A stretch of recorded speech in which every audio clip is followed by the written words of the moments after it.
ನಮಗೂ ಸೋದರಿಯತರ ಮಾತಾಡ್ತೀವಿ ನಾವು ದಕ್ಷಿಣ ಕನ್ನಡದವರು ಸೆಂಟ್ರಲ್ ಅಂತ ಹೇಳಿದ್ರೆ ದಕ್ಷಿಣ ಕನ್ನಡ ಸೆಂಟ್ರಲ್ ಅಂತ ಯಾರು ಹೇಳಿದ್ರು ಶೋಭಾಕರನಿಗೆ ಅವ್ರಿಗೆ ಯಾಕೆ ಗೊತ್ತು ದಕ್ಷಿಣ ಕನ್ನಡ ಸೆಂಟ್ರಲ್ ಅಂತೇಳಿ ನಾವೇನು ಕಾಂಗ್ರೆಸ್ವರು ಮುಖ್ಯಮಂತ್ರಿಗಳು ಹೇಳಿದ್ರ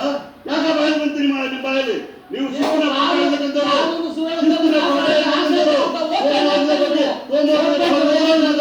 ನೀವು ದೇಶ ಕಟ್ತೀನಿ ಅಂತಕ್ಕಂತ ಹೇಳೋರು ನೀವು ನಿಮ್ಮ ದೇಶಕ್ಕೆ ಲೋಕಸಭಾ ಸದಸ್ಯರ ಆಯ್ಕೆ ಮಾಡಿ ಕೊಟ್ರಲ್ಲ 282 ಜನ ಇದೇ ಮಾಡಿ ಕೊಟ್ಟಿರಲ್ಲ ನೀವು ಗುಜರಾತ್ ಅಲ್ಲಿ ಮಾಡಿದ್ವು ಅದೇ ಈಗ ದಕ್ಷಿಣ ಕನ್ನಡ ಇನ್ನೊಂದು ಗುಜರಾತ್ ಮಾಡಿ ಕೊಟ್ಟಿರ್ತಕ್ಕಂಥ ಬಿಜೆಪಿ ಅಂತ ಮತ್ತೆ ಹೇಳ್ತಾ ಇದ್ದೀನಿ ನಾನು ಸರ್ಕಾರ ಏನ್ ಮಾಡ್ತಾ ಇದ್ರಿ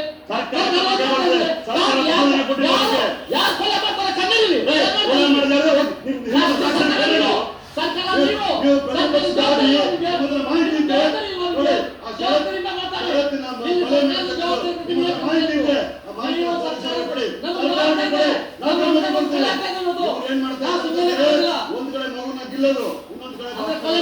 ಮಾಡ್ತಾ ಇರ್ತಕ್ಕಂಥ ಎಲ್ಲರೂ ಕೂಡ ಕೋಮುವಾದಿ ಶಕ್ತಿಗಳಾಗಿದ್ದ ಇವರು ಕೂಡ ಕಾರಣ ಅದಕ್ಕೆ ಪ್ರಚೋದನಕಾರಿ ಬಿಜೆಪಿ ಅವರು ಅದ್ರ ಜೊತೆಗೆ ಹೇಳ್ತೀನಿ ಕೇಳಿ ಯಾವುದೇ ರೀತಿಯ ಕೋಮುವಾದ ಆಗಲಿ ಮುಸ್ಲಿಂ ಪರ ಇರ್ತಕ್ಕಂಥದ್ದು ಹಿಂದೂಗಳ ಪರ ಇರ್ತಕ್ಕಂಥದ್ದು ಎಲ್ಲ ಕೋಮುವಾದನ ಕಂಡಮ್ ಮಾಡ್ತಕ್ಕಂಥ ಕಾಂಗ್ರೆಸ್ ಪಕ್ಷ ಯಾವುದೇ ರೀತಿಯಂತ ಪ್ರಚೋದನಕಾರಿ ಭಾಷೆನ ನಾವು ಒಪ್ಕೊಳ್ಳಿಕ್ಕೆ ಸಾಧ್ಯ ಇಲ್ಲ. ಕರ್ನಾಟಕ ರಾಜ್ಯ ಶಾಂತಿಯುತವಾಗಿರಬೇಕು, ದಕ್ಷಿಣ ಕನ್ನಡ ಶಾಂತಿಯವರಿಗೂ ಅವ್ರು ಕನ್ನಡಿಗರು ಅವರು ಗಂಡಸರು ಹೆಂಗಸರು ಚಂಡ್ರು ಅಂತ ಹೇಳಿದಾಗ ಇವ್ರು ಯಾರು ಅಂತ ಮಾತ್ರ ನಾನು ಕೇಳ್ತಾ ಇದ್ದೀನಿ. ಚಪ್ಪಲಿಂದ ಹೊಡಿತೀನಿ ಅನ್ನೋದು ರಾಜ್ಯದ ಮುಖ್ಯಮಂತ್ರಿ ಬಗ್ಗೆ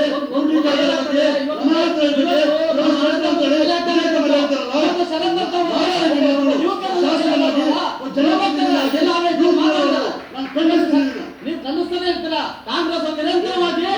ಕಾಂಗ್ರೆಸ್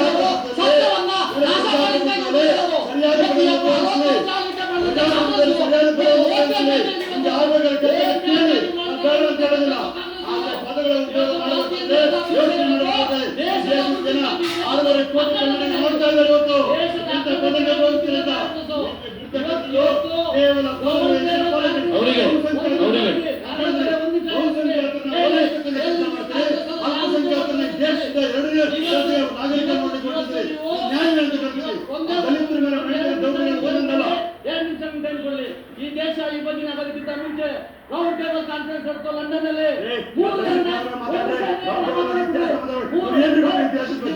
ದೇಶಕ್ಕೆ